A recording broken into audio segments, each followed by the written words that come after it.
सुंदरपुर गांव में रामू नाम का एक गरीब लकड़हारा रहता था। रामू बहुत ही ईमानदार और दयालु था। वह रोज जंगल जाता, सूखी लकड़ियां इकट्ठा करता और उन्हें बाजार में बेचकर अपना पेट पालता था।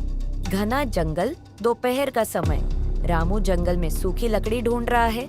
अचानक उसे एक बहुत बड़ा और हरा भरा आम का पेड़ दिखता है, जिस पर सोने की तरह चमकते हुए आम लटके हैं। एक दिन लकड़ियां ढूंढते ढूंढते रामू जंगल में बहुत आगे निकल गया। वहाँ उसने एक ऐसा पेड़ देखा जो उसने पहले कभी नहीं देखा था। उस पेड़ पर सोने जैसे चमकते हुए रसीले आम लगे थे। रामू हैरान और खुश होकर, अरे बाप रे, इतना बड़ा आम का पेड़ और ये आम, ये तो सोने की तरह चमक रहे हैं। क्यों ना मैं एक आम तोड़कर खा लूं? मुझे बहुत जोरों की भूख भी लगी है।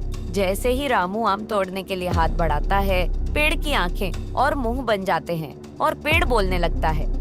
भारी और जादुई आवाज, जादुई पेड़ गंभीर आवाज में, रुको लकड़हारे, रुक जाओ, मेरे फल को बिना इजाजत मत छुओ। रामू डरकर पीछे हटते हुए कांपती आवाज में, हाँ, अरे तुम तो बोल सकते हो, मुझे माफ कर दो पेड़ देवता, मैं तो बस अपनी भूख मिटाने के लिए एक आम तोड़ रहा था। जादुई पेड़ रामू की ईमानदारी देखकर मुस्कुराते हुए, तुम एक सच्चे और अच्छे इंसान हो रामू। मैंने तुम्हारी गरीबी और मेहनत देखी है। मैं एक जादुई पेड़ हूँ।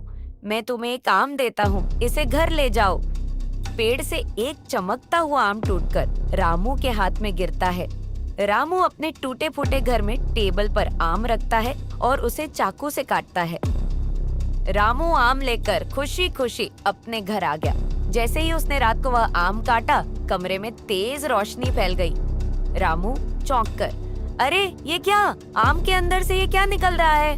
रामू की आंखें फटी की फटी रह गई। उस आम के अंदर से ढेर सारे सोने के सिक्के और हीरे जवाहरात निकले। रामू की गरीबी एक झटके में दूर हो गई। गांव का एक मोटा और लालची जमींदार रामू के नए और बड़े घर को देखकर गुस्से में सोच रहा है।